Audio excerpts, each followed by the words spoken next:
नमस्कार दोस्तों, आर के मौर्य कॉमर्स क्लासेज में एक बार फिर से आपका बहुत बहुत स्वागत है।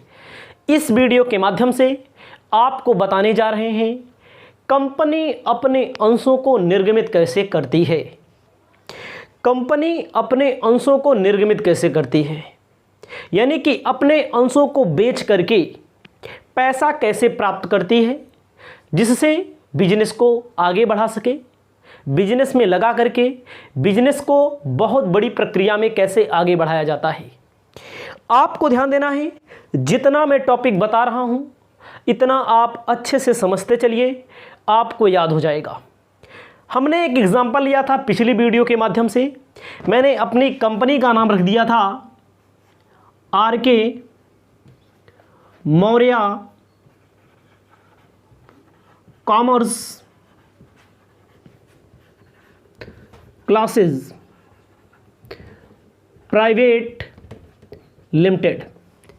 मैंने नाम रखा था, आपको याद होगा पिछली वीडियो में। आपने पिछली वीडियो को नहीं देखा है तो आप समझ लीजिए, हमने मान लिया हमारी कंपनी का नाम आर के Maurya commerce classes private limited.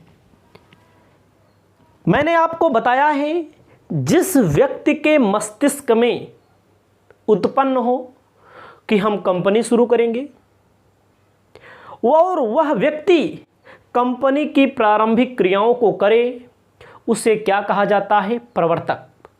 जैसे मैंने सोच लिया है, मैंने अपने मन में विचार उत्पन्न किया, हम एक कंपनी स्थापित करना चाहते हैं, तो हमें क्या कहा जाएगा? प्रवर्तक कहा जाएगा। इंग्लिश में प्रमोटर कहते हैं। आपने अपने मन में सोचा कि हम एक कंपनी स्थापित करेंगे, कोई भी कंपनी हो सकती है, तो उसे क्या कहा जाएगा? आपको क्या कहा जाएगा? आप एक प्रवर्तक होंगे, यानी कि इंग्लिश में प्रमोटर होंगे। ठीक है।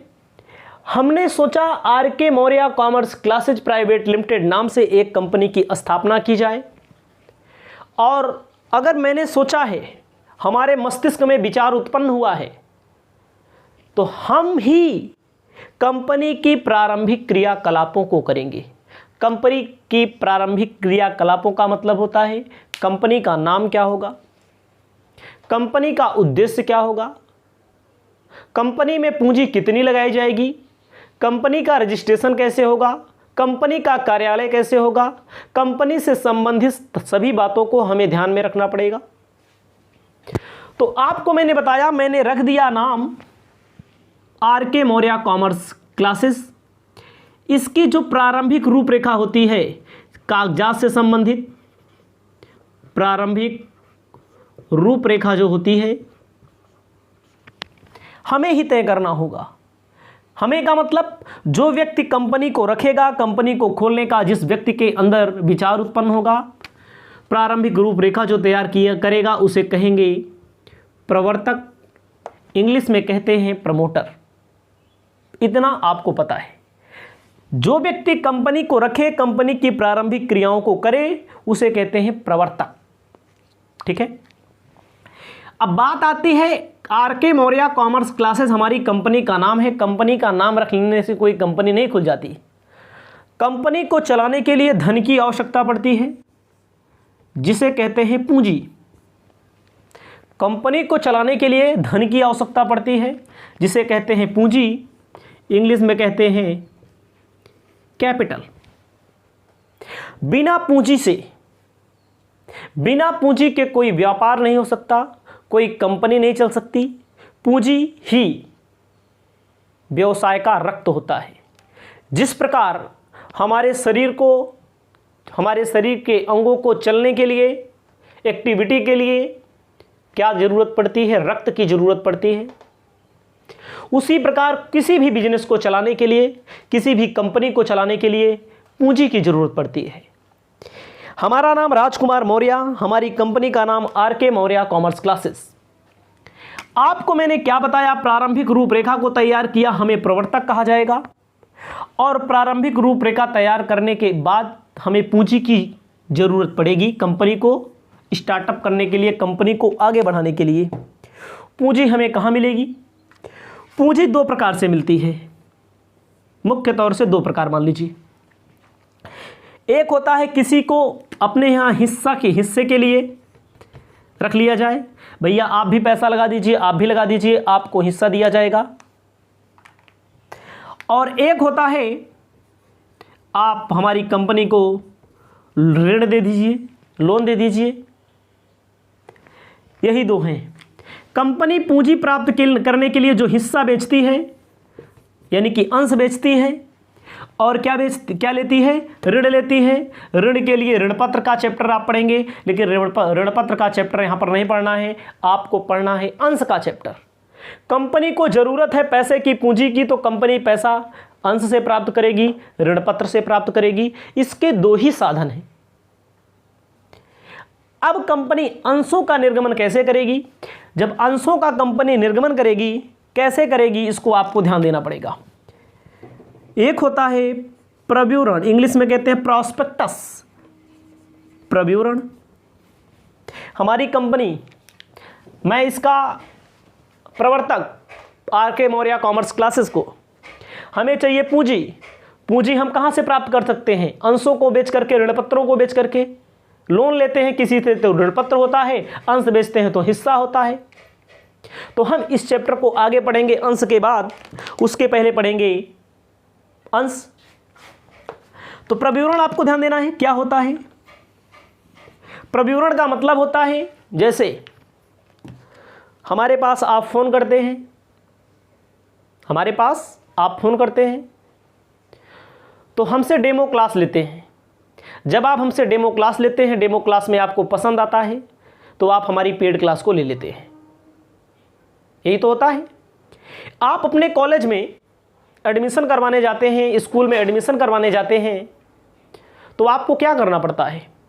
आपको स्कूल वाले अपना एक बुक देंगे, एक बुकलेट टाइप का देंगे, जिसमें उनके कॉलेज या स्कूल का नाम लिखा रहेगा। जैसे मान लीजिए, यही थोड़ी देर के लिए मान लीजिए पतली सी होती है, पहले पे अच्छी सी तस्वीर बनी रहेगी स्कूल की, प्राचार्य का नाम लिखा रहेगा, प्रबंधक का नाम लिखा रहेगा, मोबाइल नंबर वगैरह लिखा रहेगा। अंदर फॉर्म लगा रहता है, कहीं कहीं पर आपको पहले ही पेज पर फॉर्म मिल जाता है, कहीं कहीं पर लास्ट पेज पर आपको फॉर्म मिल जाता है। अंदर 8-10 पन्ने होते हैं, 20 पेज होते हैं। उन पेजों में लिखा रहता है, कब पुराना कॉलेज है तो पुराने कॉलेज की उपलब्धियां लिखी होंगी, नया कॉलेज है तो नए कॉलेज की योजनाएं लिखी होंगी ना।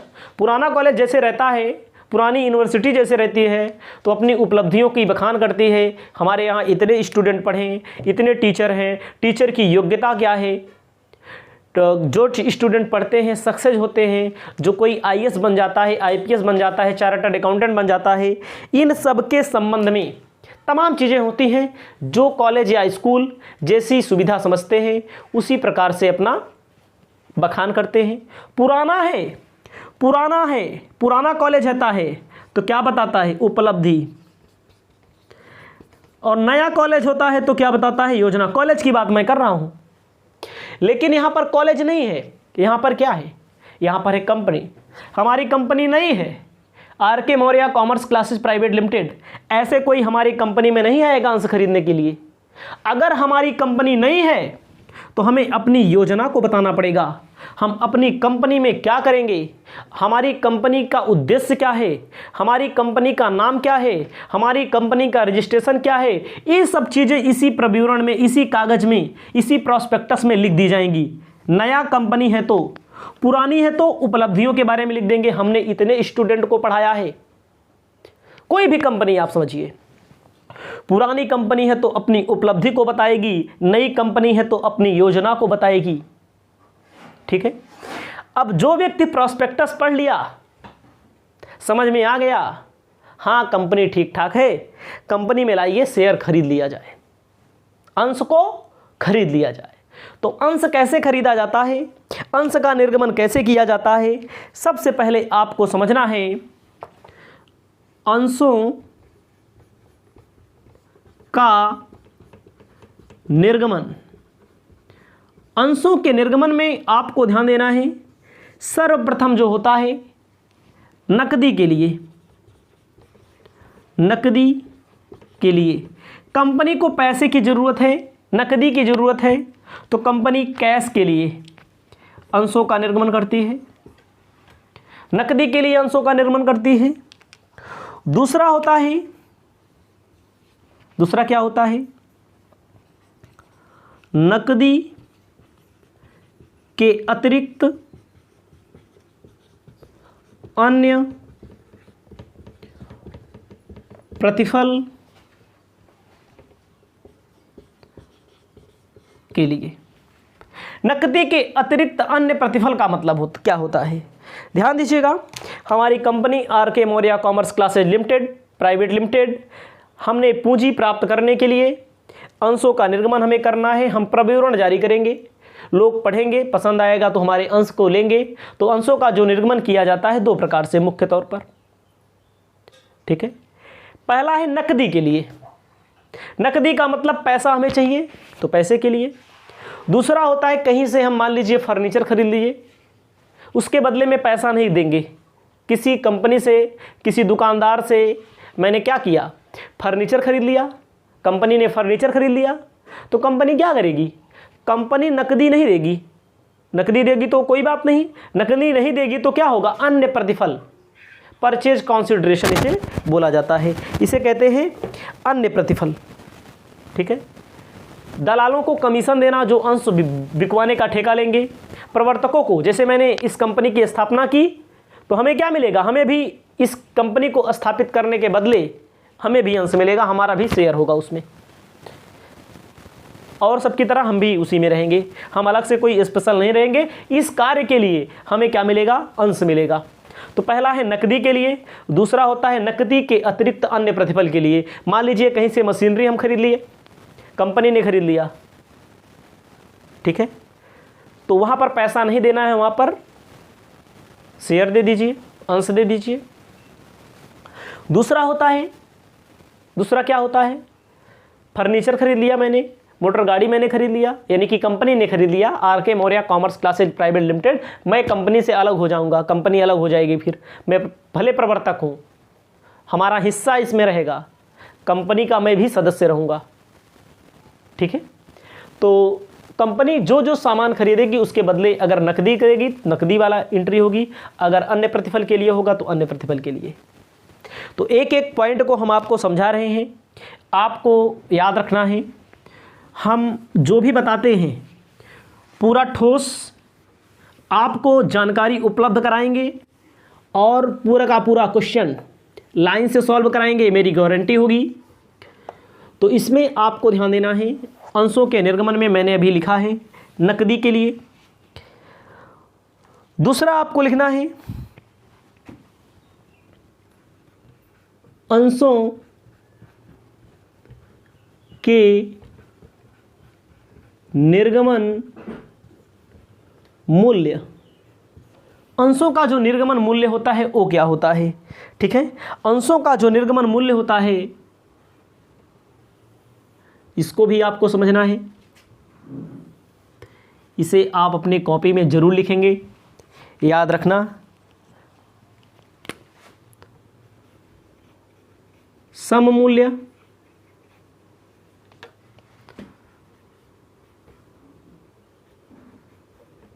प्रीमियम मूल्य,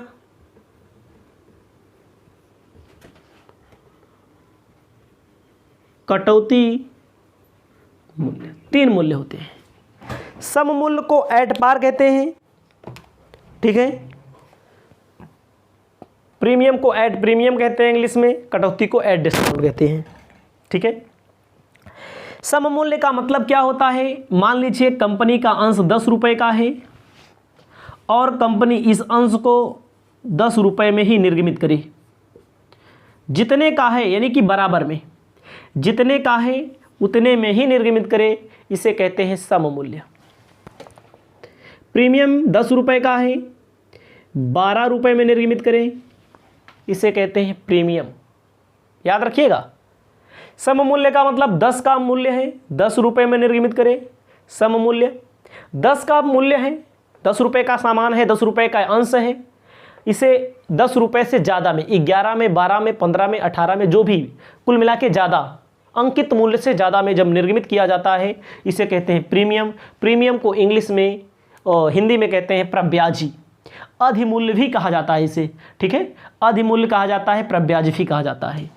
ये अधिकतर आवंटन में शामिल होगा, इसको आपको आगे ध्यान देना है। आवंटन मतलब जब कंपनी शेयर का अलॉटमेंट करेगी। 10 रुपये का शेयर जब 9 रुपये में इशू किया जाए तो इसे कहते हैं कटौती मूल्य। कहने का मतलब जब बराबर होगा तो सम मूल्य, जब अंकित मूल्य से ज़्यादा होगा, लिखित मूल्य से ज़्यादा होगा तो प्रीमियम, और जब अंकित मूल्य से कम होगा तो कटौती कहते हैं। आपको इतना समझ में आ गया होगा। आपको मैं अब आगे बताता हूं, इसे आप अपने कॉपी में लिखना ना भूलें।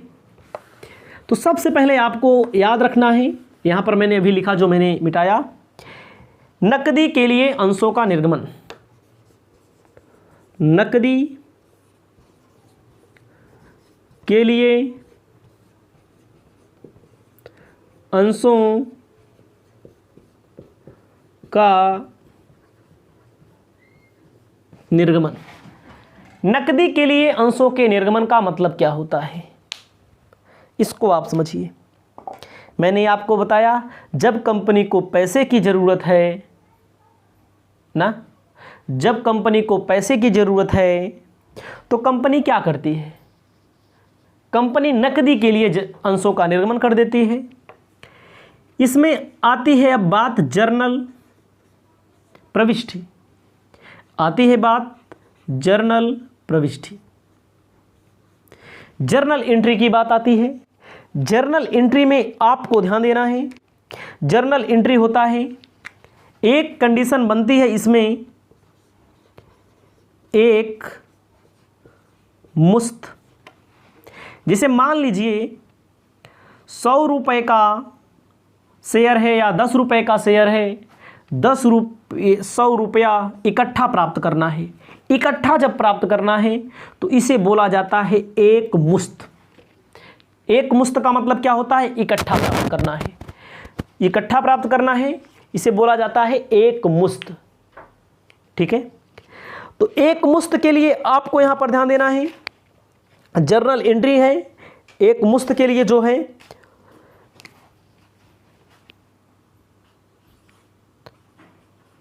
आवेदन की राशि प्राप्त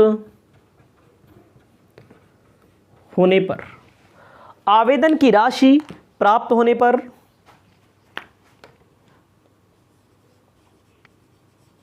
बैंक अकाउंट डेबिट। डेबिट क्यों हुआ, क्योंकि कंपनी में पैसा जब आएगा तो डेबिट करेंगे, ठीक है, कंपनी में पैसा आएगा तो डेबिट करेंगे। To share application. एप्लीकेशन का मतलब क्या होता है, आवेदन। प्रविवरण पढ़ने के बाद जो आवेदन दे करके शेयर लिया जाता है, आवेदन एंड अलॉटमेंट अकाउंट, यही इतनी एंट्री है। पहली एंट्री इकट्ठा, मान लीजिए हमारे पास 100 रुपया या 10 रुपया या 10,000 रुपया, कोई भी एग्जाम्पल आप मान सकते हैं, हमने इकट्ठा निर्गमित कर दिया। इकट्ठा में पैसा चाहिए, कंपनी को इकट्ठा पैसा चाहिए, तो कंपनी क्या करेगी, आवेदन, भाई प्रविवरण को पढ़िए, स्कूल में एडमिशन कराने जाते हैं, प्रविवरण पढ़ लीजिए, स्कूल की टर्म कंडीशन को पढ़ लीजिए। टर्म कंडीशन पढ़ने के बाद आप क्या कीजिए, आपको पसंद आता है तो आप इकट्ठा फीस दे करके एडमिशन ले लीजिए। तो यहाँ बात होती है शेयर की। तो शेयर में क्या आता है, प्रविवरण को पढ़ेंगे, पसंद आएगा और तुरंत पैसा देंगे, तुरंत इनको अलॉटमेंट कर दिया जाएगा। तो एंट्री होगी bank account debit to share application and allotment account credit कर दिया जाएगा। अब आपको क्या ध्यान देना है, दूसरी एंट्री। दूसरी एंट्री आपको इसमें ध्यान देना है, कौन सी, ये जो पैसा मिलता है, अभी कंपनी को मिला है पैसा, जो भी मिला, 100 रुपया मिला, 1 लाख मिला, 10,000 मिला, जो भी मिला वो बात की बात है। अमाउंट क्वेश्चन के हिसाब से सेटों का भी क्वेश्चन नहीं बता रहे हैं। उस पैसे को कंपनी पूंजी खाते में हस्तांतरित करती है। कंपनी जो होती है आवेदन की राशि पूंजी खाते में हस्तांतरित करती है। याद रखना, इकट्ठा एंट्री बता रहे हैं। हस्तांतरित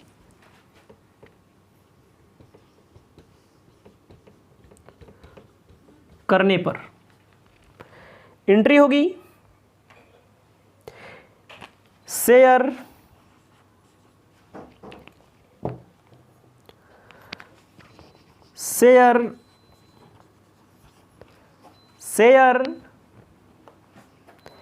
application and allotment account debit, share application and allotment account debit to share capital account, to share capital account. पूंजी खाते में जब हस्तांतरित किया जाता है तो पूंजी कैपिटल खाता हमारा क्रेडिट हो जाता है। अभी आपको याद करने की जरूरत है, लिखने की जरूरत है, ठीक है। आवेदन की राशि मिलेगी, आवेदन की राशि को पूंजी खाते में हस्तांतरित कर दिया जाएगा। ये होता है एक मुश्त, वो भी सम मूल्य पर होगा तब ये बात होगी। कब होगा? सम मूल्य। सम मूल्य का मतलब यानी कि चाहे 10 मानिए चाहे 100 मानिए, 10 रुपए का अंश 10 रुपए में निर्गमित किया जाए तब एक कहानी होगी। किसकी होगी? सम मूल्य पर। सम मूल्य पर होगा तो ये होगा, यानी कि 10 का शेयर या 100 का शेयर जब 100 रुपए में निर्गमित किया जाए, तब 10 रुपए में निर्गमित किया जाए जितने का है, तो तब एंट्री होगी। मान लीजिए थोड़ी देर के लिए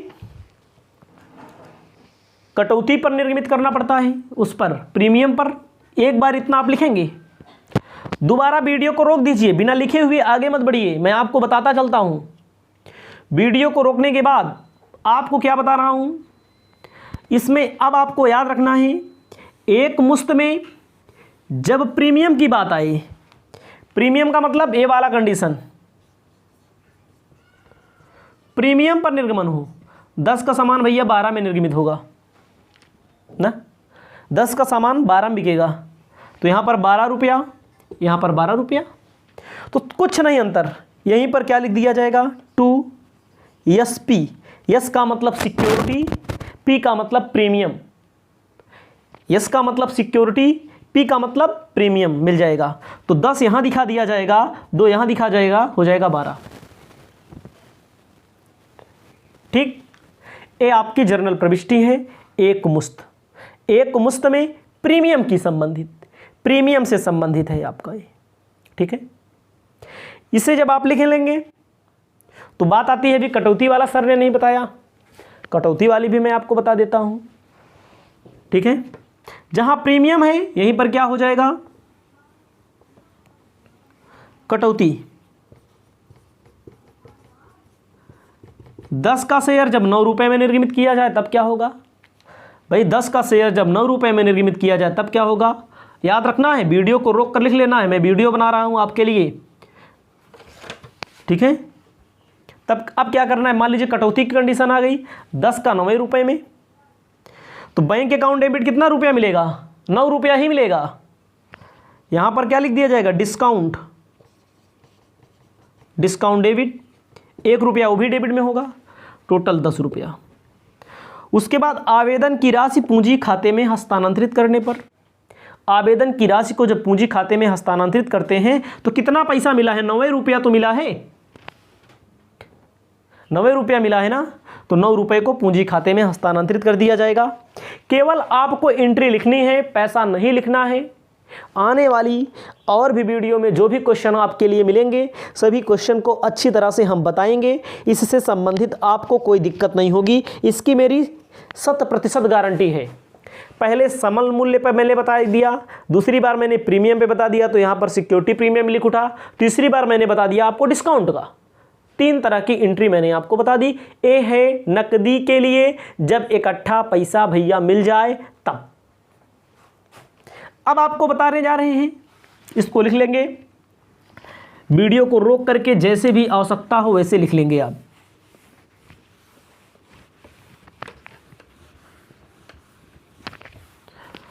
अब मैं आपको बता रहा हूं, एक मुश्त के अलावा किस्तों पर,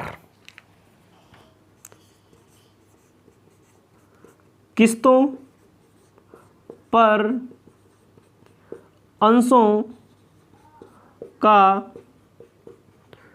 निर्गमन। किस्त का मतलब क्या होता है? कंपनी जो होती है इकट्ठा पैसा ना लेकर के अपने अंशधारियों से किस्तों में पैसा लेती है। किस्तों में कैसे लेती है? कोई भी व्यक्ति प्रविवरण को पढ़े, प्रविवरण तो पढ़ेगा ही जो व्यक्ति शेयर लेगा कंपनी में। जब पसंद आता है तो जैसे मान लीजिए 10 रुपए का शेयर है तो 10 रुपए में मान लीजिए रख देंगे 2 रुपया आवेदन पर रख देंगे। आवेदन का मतलब 2 रुपया आप शेयर लेने के लिए एप्लीकेशन दीजिए, आवेदन दीजिए। जैसे स्कूल में जाते हैं एडमिशन कराने, कॉलेज में एडमिशन फॉर्म लेते हैं, वही है यहाँ पर 2 रुपया आवेदन पर रख दिया जाएगा। आवंटन पे 3 रुपया रख दिया जाएगा। प्रथम याचना पर 2 रुपया रख दिया जाएगा। द्वितीय याचना पर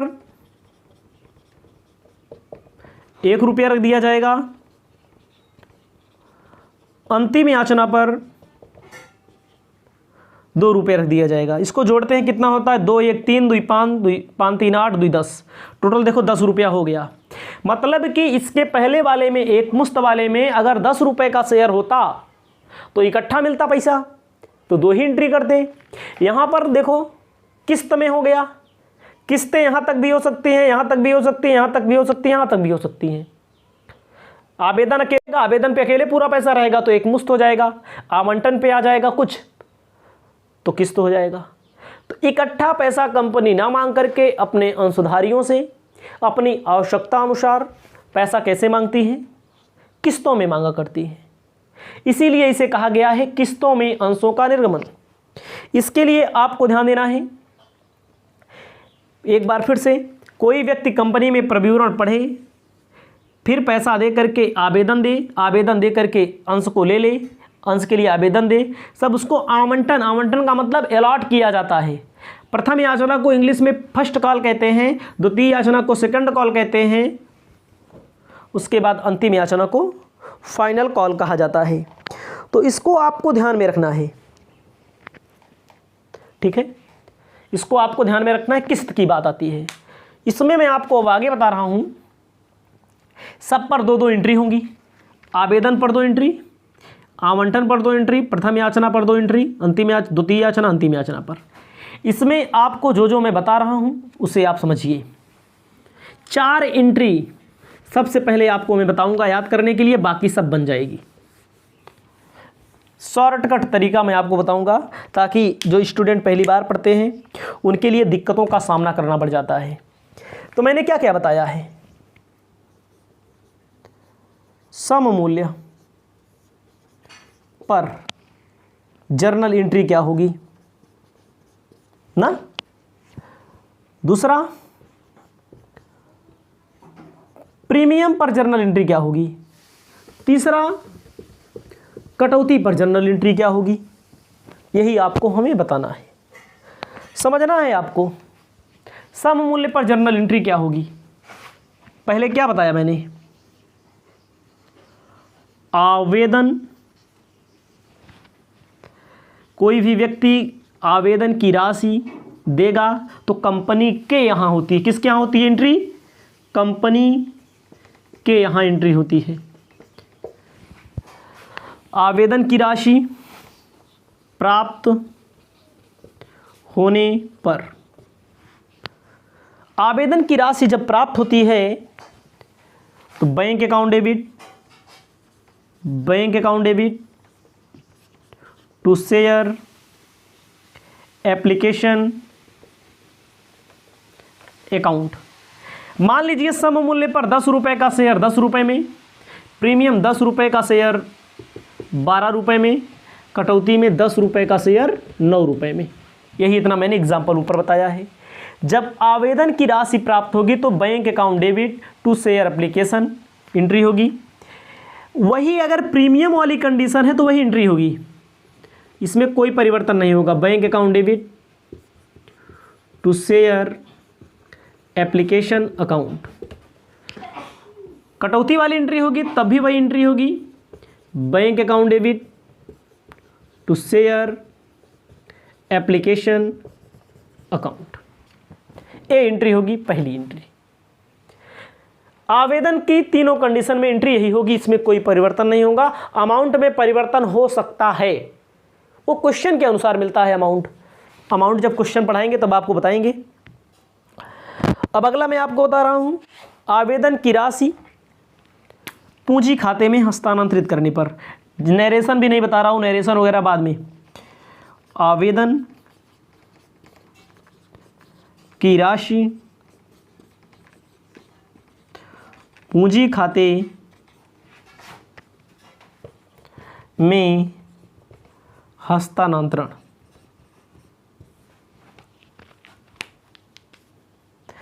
तो क्या होगा, share application account debit to share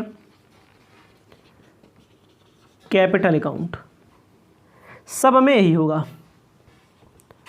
share application account debit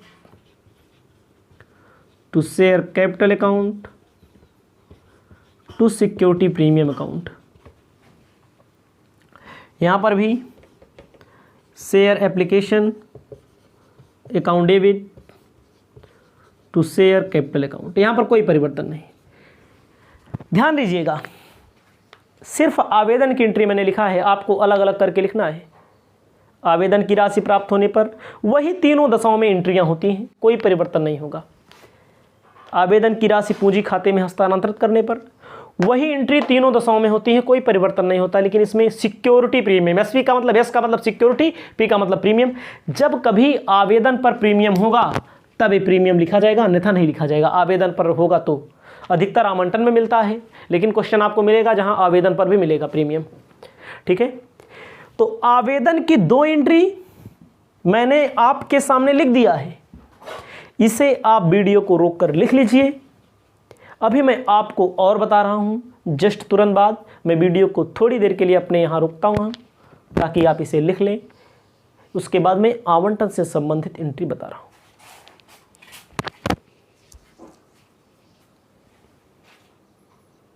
आपको अब ध्यान देना है, यहां पर मैंने जो लिखा है आप लिख लिए होंगे। अब मैं आवंटन की एंट्री बताने जा रहा हूं। आवंटन में आपको सावधानी बरतनी है, इसको थोड़ा मैं मिटाऊंगा क्योंकि आवंटन और प्रथम याचना तक मैं एंट्री करूंगा। उसके बाद आपको बनाना मैं बता देता हूं कैसे कैसे होता है। सब एंट्री आप बना लेंगे। इसमें बहुत आसान चैप्टर है, आप ध्यान दें। आवंटन की राशि जैसे आवेदन में प्राप्त होता है, जैसे आप एडमिशन कराने जाते हैं तो पैसा खुद लेके जाते हैं कॉलेज में। जब 6 महीना बाद फीस मांगते हैं तो टीचर मांगते हैं, तो कंपनी के यहाँ कोई अंश लेने आता है तो कंपनी तो अंश लेने वाला यानी शेयर लेने वाला खुद पैसा देता है। दोबारा कंपनी क्या करती है, कंपनी मांगती है। तो आपको तीसरी एंट्री लिखना है आवंटन पर। आवंटन की राशि, आवंटन की राशि देय होता है। देय होने पर, देय का मतलब होता है ड्यू, ड्यू का मतलब होता है मिलना है। स्टूडेंट सोचते हैं देय मतलब देना है, देना नहीं होता है, मिलना है, ड्यू होना है। ड्यू का मतलब उनसे हम लोग मांग रहे हैं। किनसे मांग रहे हैं, हमारी कंपनी, हम कंपनी की तरफ से जर्नल एंट्री कर रहे हैं। जो कंपनी में अंशधारी हैं, कंपनी में जो अंश लिए हुए हैं, वो लोग पैसे की व्यवस्था करें। तो एंट्री होगी सम मूल्य की दशा में, share allotment account debit to share capital account. ठीक है, प्रीमियम की दशा में क्या होगा, प्रीमियम की दशा में याद रखिए, प्रीमियम की दशा में share allotment account debit to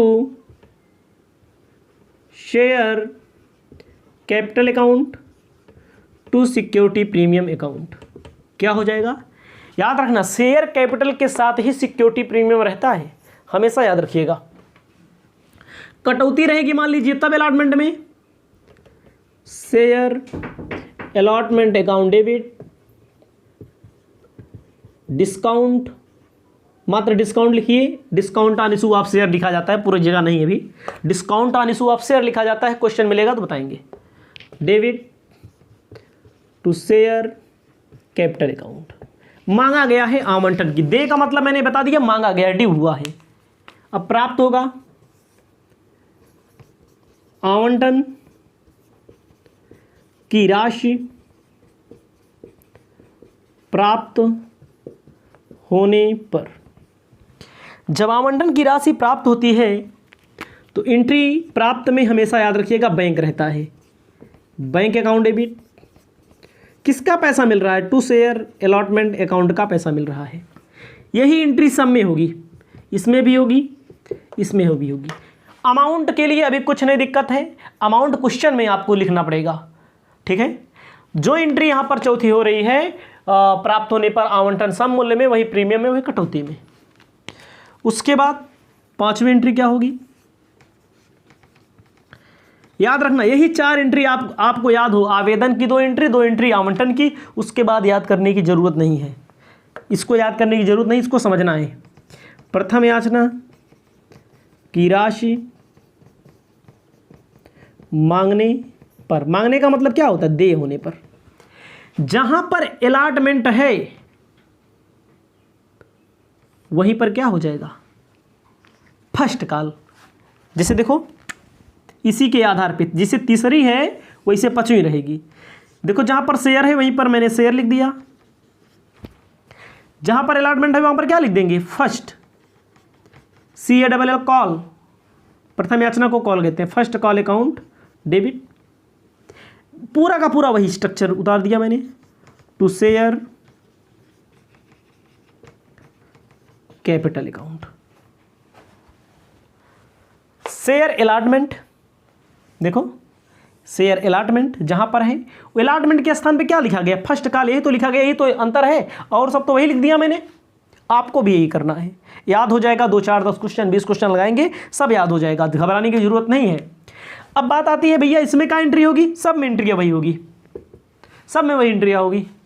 प्रथम याचना मांगेंगे तो उसमें भी वही होगा, उसमें भी होगा। और कहो तो मैं लिखूं तो आप लिख लेना अपने आप, ठीक है। अब मान लीजिए इसे आवंटन प्राप्त हुआ, अभी तो मांगा गया है। छठा नंबर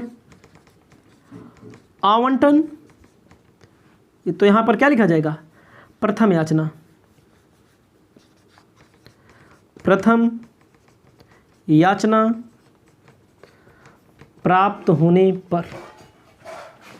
प्रथम याचना प्राप्त होने पर क्या होगी? जिसे बैंक है, जहां पर बैंक अकाउंट डेबिट,